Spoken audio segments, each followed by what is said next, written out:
अस्सलाम वालेकुम। आज के टॉपिक में या आज के लेक्चर में हमारे पास है तलब की इकसाम। ठीक है, इससे पहले वाले लेक्चर में मैंने आपको बताया था कि डिमांड जो है तलब क्या चीज़ होती है। ठीक है, उसके लिए क्या शराइत होनी चाहिए। तो आज और तलब और कीमत के दरमियान क्या तल्लुक़ है वो मैंने इससे प्रीवियस लेक्चर में आपको बताया था। तो आज के लेक्चर में हम तलब की इकसाम, काइंड्स ऑफ डिमांड, ठीक है, यानी कि तलब की इकसाम कौन सी हैं, किस किस तरह की तलब हो सकती है। ठीक हो गया, तो इनको हम स्टार्ट करते हैं। मैं आपको डिटेल से भी इनको समझाऊंगा।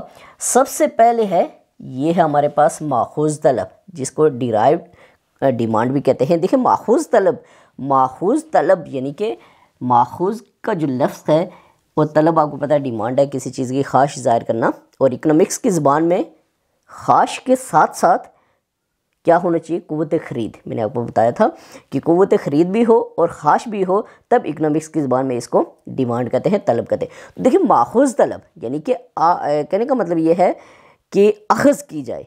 ठीक है, माखूज़ मीन अख़ज़ किया जाए। मैं आपको एग्ज़ाम्पल से इसको समझाऊँगा कि फॉर एग्ज़ाम्पल आपके पास कोई भी ज़मीन है, ठीक हो गया, ज़मीन है जिसको लैंड कहते हैं।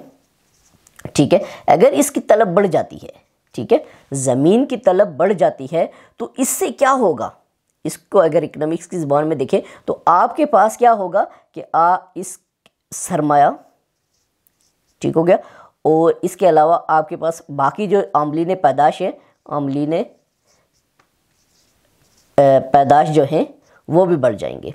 ठीक है, आमलीन पैदाश जो चार होते हैं ये भी बढ़ जाएंगे। यानी कि डिमांड जो है लैंड की, ज़मीन की तलब जो है वो बढ़ने से क्या होगा, आपके पास आमलीन पैदाश की भी तलब बढ़ जाएगी। जब ज़मीन आपके पास ज़्यादा यूज़ होगी, ठीक है, जब किसी भी चीज़ की ज़मीन जो है, जब आपके पास ज़मीन कोई भी है वो ज़्यादा यूज़ हो जाएगी इसलिए कि ज़्यादा प्रोडक्शन हो, तो आपके पास ये जो चीज़ें हैं जो आमलीन पैदाश हैं वो भी खुद ब खुद बढ़ जाएंगी। अगर फ़र्ज़ करते हैं कि प्रोडक्शन ज़्यादा हो रही है और फिर क्या करना है, उस प्रोडक्शन को कम करना है, तो ज़मीन अगर कम यूज़ की जाएगी तो अमलीन पैदाश जो है वो खुद ब खुद कम हो जाएगी। यानी कि ये एक दूसरे से माखूज़ हैं। ठीक है, अब इसके बाद दूसरी है आपके पास तकमीली तलब।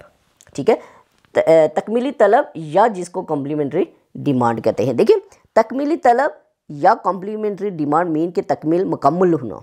ठीक है, कई चीज़ें ऐसी होती हैं जो एक दूसरे से लाज़िम व मलज़ूम है, एक के बगैर दूसरी नहीं है। फॉर एग्ज़ाम्पल मैं आपको एग्ज़ाम्पल देता हूँ कि किसके पास बैट है खेलने के लिए, ठीक है, किसी भी बच्चे के पास बैट है तो अगर बॉल होगी तो उसकी तलब जो है वो कंप्लीट होगी, ठीक है, तकमील होगी। इसी तरह अगर फ़र्ज़ करते हैं किसी के पास कार है, गाड़ी है, ठीक है, तो उसके पास पेट्रोल होगा, डीज़ल होगा तो वो तकमील होगी। ठीक है, ये एग्जांपल्स हैं, यानी कि खाली कार जो है वो कुछ नहीं है, उसमें पेट्रोल होगा तो वो चलेगी, तो तब भी वो तकमील होगी तलब कार की जब उसमें पेट्रोल डलेगा। यानी कि पेट्रोल और आपके पास कार, ठीक है, ये हमारे पास एग्जांपल, पेट्रोल और कार जो है ये दोनों होंगी। यानी कि आपके पास कार के साथ पेट्रोल होगा तो ये तकमील होगी। ठीक हो गया। इसी तरह बॉल, आपके पास ये बॉल है या गेंद जिसको हम कहते हैं, ठीक है, गेंद उर्दू में आपको बता रहा हूँ, गेंद और बैट या जो भी है आपके पास बल्ला, तो ये आपके पास, ये देखिए बैट के साथ गेंद होगी तो तब जाके ये तकमील होगी। ठीक हो गया। अब ये आपके पास ये किसकी एग्जांपल्स हैं, तकमील तलब। ठीक है, यानी कि ये आपके पास कार के साथ पेट्रोल होगा तो तब भी इसकी जो ये कॉम्प्लीमेंट्री डिमांड होगी यानी कि तलब तकमील होगी। ठीक है, उसके बाद आपके पास है थर्ड वन मरकब तलब। ठीक है, जिसको कंपोजिट तलब डिमांड कहते हैं। देखिए मरकब तलब का मतलब ये होता है आपके पास कि जब किसी चीज़ को, ठीक है,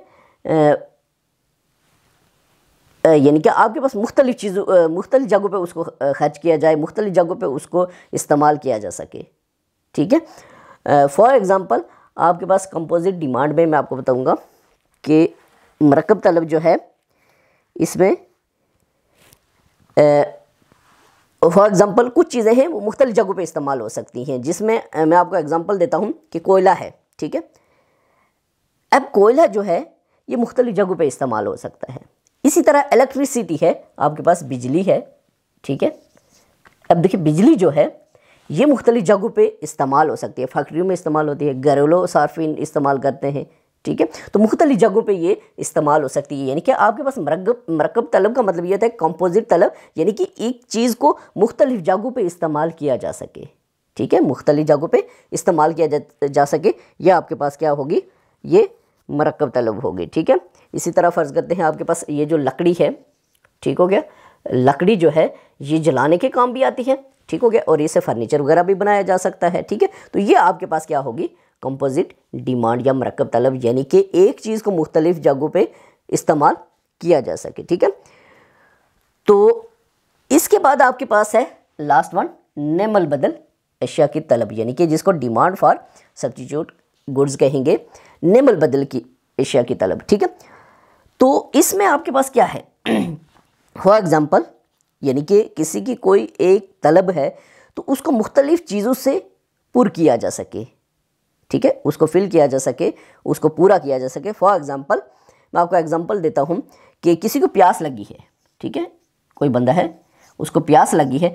अब देखिए वो प्यास जो है वो सादा पानी जो है इससे भी पूरी कर सकता है, ठीक है, और उसके बाद वो शरबत इस्तेमाल करे, ठीक हो गया, तब भी उसकी तलब पूरी हो सकती है। यानी कि कहने का मतलब यह है कि नेमल बदल अशिया की तलब का मतलब यह है कि फ़र्ज़ करते हैं किसी को प्यास लगी, अगर वो सादा पानी उसको मैसर नहीं, वो शरबत से प्यास बुझा सकता है, शरबत नहीं है तो सादे पानी से प्यास बुझा सकता है। कहने का मतलब यह है कि नेमल बदल यानी कि एक से दूसरी चीज़ से, यानी कि एक के बजाय दूसरी चीज़ से उस तलब को कंप्लीट किया जा सके, ये नेमल बदल अशिया की तलब, या जिसको डिमांड फॉर सब्स्टिट्यूट गुड्स कहते हैं। सब्स्टिट्यूशन का मतलब भी आपको पता है नेमल बदल का, कि एक की जगह दूसरी को पुट करना, ठीक है। तो ये आपके पास आज के लेक्चर में थी तलब की इकसाम। माखूज़ तलब ये मैंने आपको बता दिया है कि एक चीज़ की वजह से दूसरी चीज़ें में इजाफा या कमी। उसके बाद तकमीली तलब, यानी कि एक दूसरे से लाज़िम मलज़ूम, यानी कि पेट्रोल कार होगी तो उसमें पेट्रोल होगा तो वो डिमांड कंप्लीट होगी। मरकब तलब, ये आपके पास यानी कि एक चीज़ को एक से ज़्यादा जगहों पे इस्तेमाल किया जा सके, ठीक है, यानी कि बिजली है ये फैक्ट्रियों में भी घरों में भी इस्तेमाल होती है, लकड़ी है ये आपको फर्नीचर और जलाने के काम आ सकती है। नेमल बदल अशिया की तलब का मतलब ये होता है कि सब्स्टिट्यूट, यानी कि किसी को अगर प्यास लगी है तो वो शरबत से भी प्यास को बुझा सकता है और आपके पास सादे पानी से भी, ठीक है। तो आज के लेक्चर में मुख्तसर हमारे पास तलब की इकसाम थी। तो नेक्स्ट लेक्चर में अगर आपने तलब के बारे में देखना तो प्रीवियस लेक्चर को देखें, ठीक है। तो नेक्स्ट मैं आपके पास ले आऊँगा तलब का जो लॉ है और उसकी मुख्तलिफ चीज़ें वो मैं डिस्कस करूँगा, ठीक है। तो नेक्स्ट लेक्चर